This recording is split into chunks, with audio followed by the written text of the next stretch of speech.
I've slept in far worse places than... Kid Omni-Man is here! Yo, what's up gang, Kid Omni-Man here. Now this video will have spoilers, let's get into it.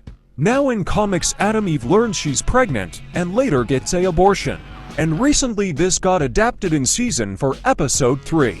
As you can see, Atom Eve is holding a pregnancy test crying. However, what if this is Mark's pregnancy test? You see that Viltrumites and humans have different biology, and Mark could be able to have babies. Now in the comics Eve is pregnant, however the show has recently adapted stuff different, like how now Ray is a girl. We can also see in this season's Mark has been acting moody and he even killed someone, so this could be pregnancy hormones. We can also see that Atom Eve when scanned didn't have any noticeable hormone changes. Anyway, that's it, see ya.